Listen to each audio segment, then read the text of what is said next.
नमस्कार दोस्तों, आप सभी का स्वागत है अपने ही यूट्यूब चैनल नीतीश स्टडी में। तो दोस्तों, आज की इस वाली वीडियो में हम लोग देखेंगे भूगोल से संबंधित 20 अति महत्वपूर्ण प्रश्न जो आपके आने वाले सभी प्रतियोगी परीक्षाओं के लिए काफ़ी महत्वपूर्ण है। तो इसीलिए आपको वीडियो को शुरू से लेकर अंत तक एक बार जरूर ध्यान से देखना है। आप किसी भी एग्जाम की तैयारी करते हैं तो ये वीडियो आपके लिए काफ़ी महत्वपूर्ण है। तो चलिए वीडियो को शुरू करते हैं। तो आज का पहला प्रश्न है, सूर्य या अन्य तारों की ऊर्जा का स्रोत क्या है?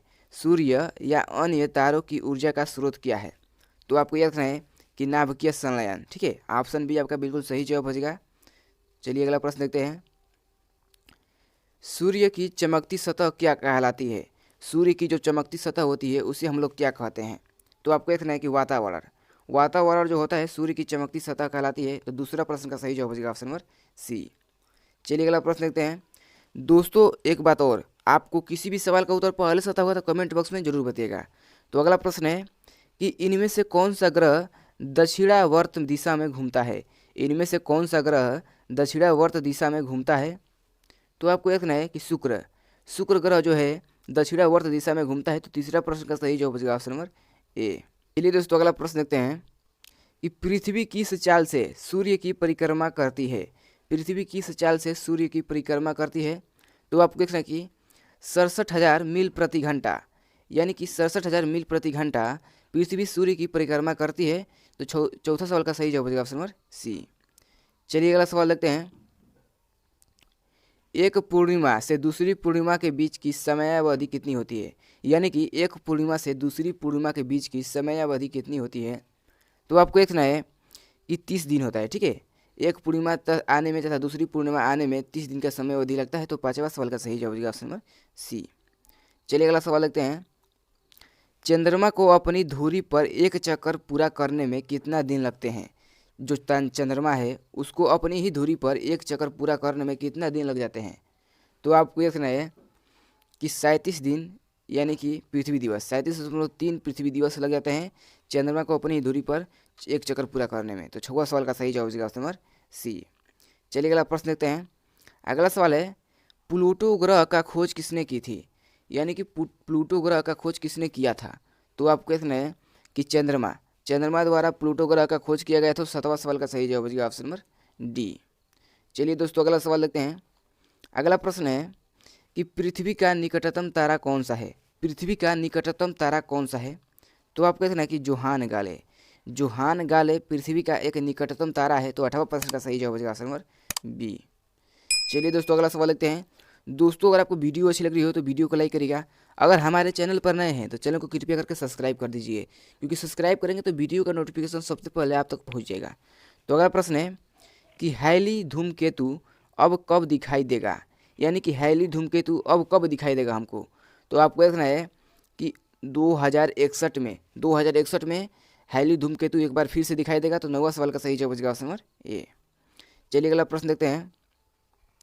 हमारी आकाशगंगा मिल्की वे के सबसे नज़दीक कौन सा आकाशगंगा है?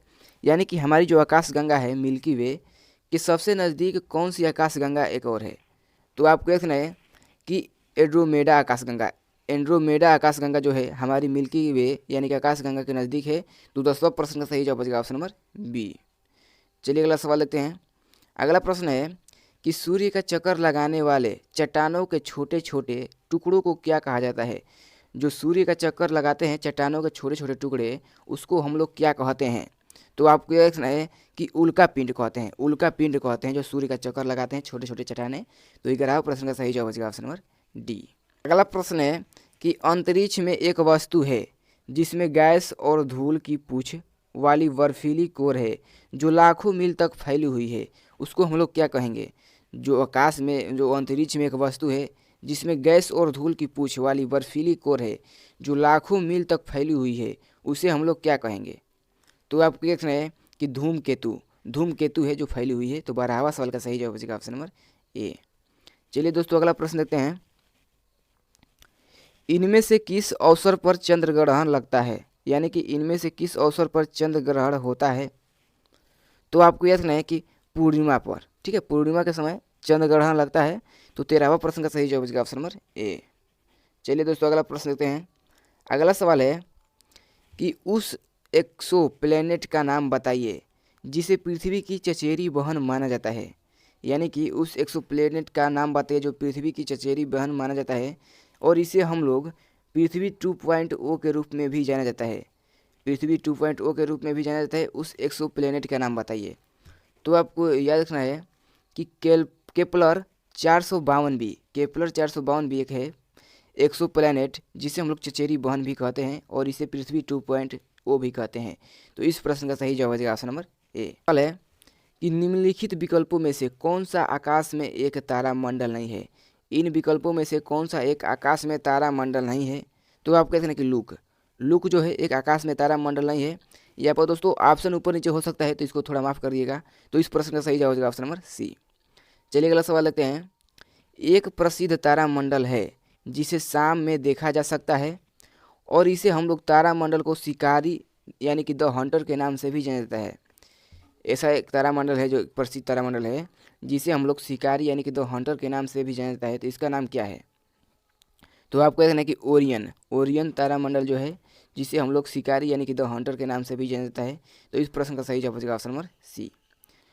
चलिए दोस्तों अगला प्रश्न देखते हैं कि गैस धूल और अरबों सितारों का एक विशाल संग्रह कहलाता है। गैस धूल और अरबों सितारों का एक विशाल संग्रह कहलाता है। तो आपको यह सुना कि आकाशगंगा को कहते हैं। तो 18वां प्रश्न का सही जवाब हो जाएगा ऑप्शन नंबर बी। चलिए दोस्तों अगला प्रश्न देखते हैं। हमारा सौरमंडल किस गैलेक्सी का एक हिस्सा है। हमारा सौरमंडल किस गैलेक्सी का एक हिस्सा है। तो दोस्तों आपको यह सुना है कि मिल्की वे गैलेक्सी का हमारा सौरमंडल एक हिस्सा है। तो 19वां प्रश्न का सही जवाब हो जाएगा ऑप्शन नंबर सी। चलिए दोस्तों अगला सवाल लेते हैं। अगला प्रश्न है कि शब्द कामेट प्राचीन है जिसका अर्थ लंबी पूंछ वाला तारा है। यह शब्द कहाँ से आया है। तो आपको याद रखना है कि यूनानी से है। यूनानी से लिया गया है कामेट शब्द। तो 20वां सवाल का सही जवाब हो जाएगा ऑप्शन नंबर बी। चलिए दोस्तों अगला सवाल लेते हैं। दोस्तों ये सभी प्रश्न लुसेंट किताब में से लिए गए हैं यानी कि सभी प्रश्न सिलेक्टेड है।